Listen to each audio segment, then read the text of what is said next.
बात बहुत पुरानी है।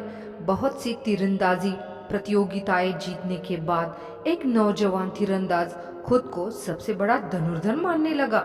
वह जहां भी जाता लोगों को उससे मुकाबला करने की चुनौती देता और उन्हें हराकर उनका मजाक उड़ाता। एक बार उसने एक प्रसिद्ध जेन मास्टर को चुनौती देने का फैसला किया और सुबह सुबह पहाड़ों के बीच स्थित उनके मठ जा पहुंचा। मास्टर, मैं आपको तीरंदाजी मुकाबले के लिए चुनौती देता हूँ, नवयुवक बोला। मास्टर ने नवयुवक की चुनौती स्वीकार कर ली। मुकाबला शुरू हुआ। नवयुवक ने अपने पहले प्रयास में ही दूर रखे लक्ष्य के ठीक बीचों बीच निशाना लगा दिया और अगले निशाने में उसने लक्ष्य पर लगे पहले तीर को भी भेद डाला। अपनी योग्यता पर घमंड करते हुए नवयुवक बोला, कहिए मास्टर, क्या आप इससे बेहतर करके दिखा सकते हैं? यदि हाँ तो करके दिखाइए, यदि नहीं तो हार मान लीजिए। मास्टर बोले, पुत्र मेरे पीछे आओ। मास्टर चलते चलते एक खतरनाक खाई के पास पहुंच गए।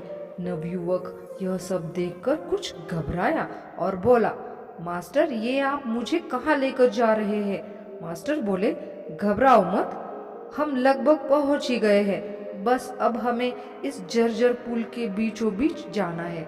नवयुवक ने देखा कि दो पहाड़ियों को जोड़ने के लिए किसी ने लकड़ी के एक काम चलाऊ पुल का निर्माण किया था और मास्टर उसी पर जाने के लिए कह रहे थे। मास्टर पुल के बीचों बीच पहुंचे, कमान से तीर निकाला और दूर एक पेड़ के तने पर सटीक निशाना लगाया।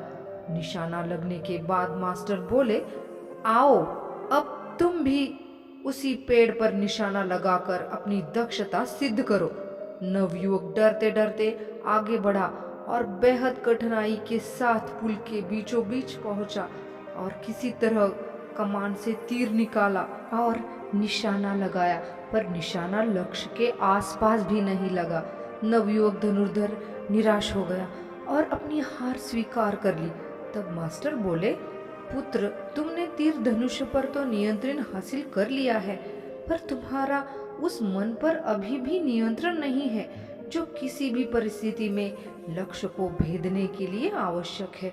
पुत्र इस बात को हमेशा ध्यान में रखो कि जब तक मनुष्य के अंदर सीखने की जिज्ञासा है तब तक उसके ज्ञान में वृद्धि होती है, लेकिन जब उसके अंदर सर्वश्रेष्ठ होने का अहंकार आ जाता है तभी से उसका पतन प्रारंभ हो जाता है।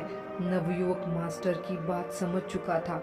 उसे एहसास हो गया कि उसका धनुर्विद्या का ज्ञान बस अनुकूल परिस्थितियों में ही कारगर है और उसे अभी बहुत कुछ सीखना बाकी है।